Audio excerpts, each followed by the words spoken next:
آج وقت آ چکا ہے کہ امت کے یہ اکابرین مولانا فضل الرحمان، مفتی منیب، مفتی تقی عثمانی اسی طرح ابن تیمیہ کے کردار کو دہراتے ہوئے حکمرانوں کو اس بات کا پیغام دیں، اللہ کی قسم اگر تم آگے لگ جاؤ اور اگر تم ہمیں جہاد کا میدان کھول دو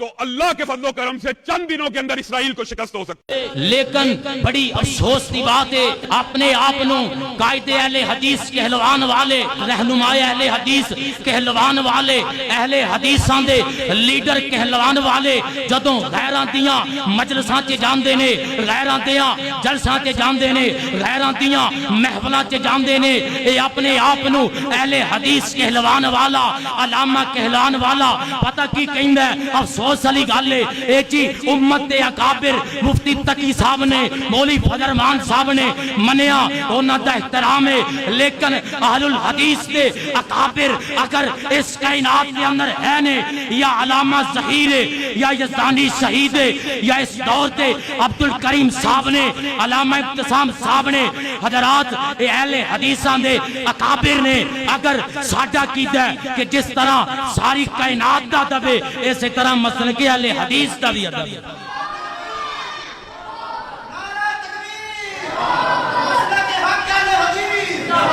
یہ بھی کوئی گل ہے غیران دے سٹیجاں سے دا کے علامہ صاحب، لیکن علم جو اتنی بات نہیں اہل حدیث نے، ہے جی امت کے اکابر کون ہیں؟ مولانا فضل الرحمان صاحب، مفتی تقی عثمانی صاحب، اور جی آگ تو بڑی گل ہے جی ابن تیمیہ کے نظریے پر چلنے والے اہل حدیث ہو کے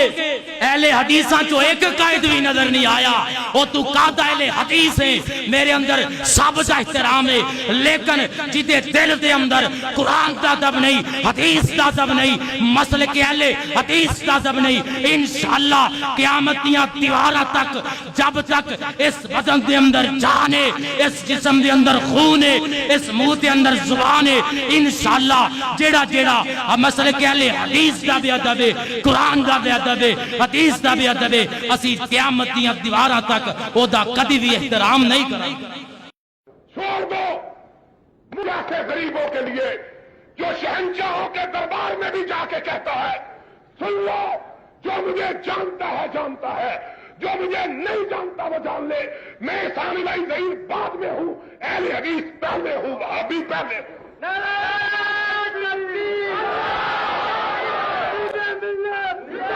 اور ڈنکے کی چوٹ کہتا ہوں، محل سراؤں میں کہتا ہوں، بت قدوں میں کہتا ہوں، خانقاہوں میں کہتا ہوں، ایمان سراؤں میں کہتا ہوں کہ آج صرف ایک گروہ ہے جو محمد کے راستے پر چل رہا ہے، اور وہ گروہ اہل حدیث کا گروہ ہے۔ مسلک اہل حدیث۔ تم سن لو، ابھی ماں نے ایسا بیٹا نہیں جنا جو میرے سامنے اہل حدیث کو برا کہنے کی جرات کر سکے۔ کیا حکمران، کیا تاجور، کیا کچکلا، کیا کمانڈر، کیا جنرل، کیا ترچھی ٹوپیوں والے، ہم نے ہر موقع پہ کہا ہم نے اہل حدیث کو اپنایا تو محمد کا راستہ سمجھ کے اپنایا ہے۔